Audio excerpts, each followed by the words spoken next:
இன்னைக்கு தமிழ்நாட்டில் சட்டம் ஒழுங்கு மிக மிக மிக மோசமான நிலையில் இருக்கிறது. நேற்று பார்த்தீங்கன்னா சகோதரர் ஸ்டாலின் தான் ஜெர்மனியில் சுற்றுப்பயணம் செய்கிற அண்ணன் ஸ்டாலின் இல்லை, இன்னொரு சகோதரர் ஸ்டாலின் பாமகவை சார்ந்தவர்.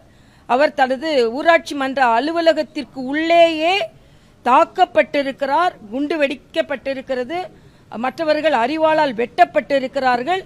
அவர் தன்னை காப்பாற்றிக் கொள்வதற்கு கழிவறைக்கு சென்று காப்பாற்றிக் கொள்ள வேண்டிய அவலமான ஒரு சூழ்நிலை தமிழகத்தில் நிலவுகிறது. அது விடுங்க, அதே மாதிரி இன்னைக்கு அண்ணன் ஏர்போர்ட் மூர்த்தி அவர்கள் காவல்துறை அலுவலகத்திற்கு வெளியேயே அவர்கள் தாக்கப்பட்டிருக்கிறார்கள், செருப்பால் அடிக்கப்பட்டிருக்கிறார்கள். இதெல்லாம் தமிழ்நாடு எங்கே சென்று கொண்டிருக்கிறது என்று நமக்கு தெரியவில்லை. அதனால் எனது கடுமையான கண்டனத்தை தெரிவித்துக் கொள்கிற காவல்துறையை கையில் வைத்திருக்கும் அண்ணன் ஸ்டாலின் அவர்கள் அதை பற்றி கொஞ்சம் கூட கவலைப்படாமல் இருப்பது மனதிற்கு வேதனையாக இருக்கிறது. இன்னும் சொல்ல போனா ஜிஎஸ்டி என்ற மிகப்பெரிய பொருளாதார புரட்சி இந்தியாவில் ஏற்படுத்தி இருக்கும் பொழுது அதை பற்றி ஒரு வார்த்தை கூட நன்றி சொல்லாமலும் பாராட்டாமலும் இவர்கள் எதிர்க்கட்சியை சார்ந்தவர்கள் இருப்பதற்கு நான் எனது கண்டனத்தை தெரிவித்துக் கொள்கிறேன். அதனால சட்டம் ஒழுங்கை உடனே சரி செய்யுங்கள்.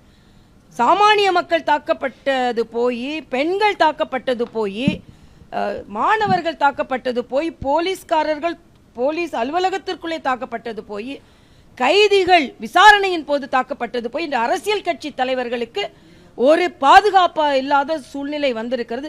மிக மிக வேதனை, கண்டனத்திற்குரியது. முதலமைச்சர் இதில் உடனே தனி கவனம் செலுத்த வேண்டும் என்று நான் கேட்டுக்கொள்கிறேன். வெளிநாட்டுக்கு போய் பெரியார் சிலை படத்தை திறந்து வச்சுட்டு சமூக நீதினு சொல்லிக் கொண்டிருக்கிறார். ஆனால் சமூக நீதி புதைக்கப்பட்டு கொண்டிருக்கிறது. தமிழ்நாட்டில் ஆணவ கொலைகள் நடக்கிறது.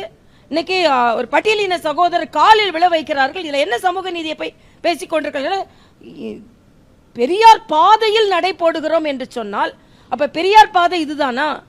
நீங்க பெரியார் பாதையில் என்றால் பட்டியலின சகோதரர்களை காலில் விழ வைப்பதற்கும் மலம் கலந்த குடிநீரை குடிக்க வைப்பதும் தான் நீங்க பெரியாரின் பாதையில் நடக்கிறீர்களா என்பதை தான் நான் இப்பொழுது கேட்க விரும்புகிறேன். அதனால மிக மோசமான சூழ்நிலையில் தமிழ்நாடு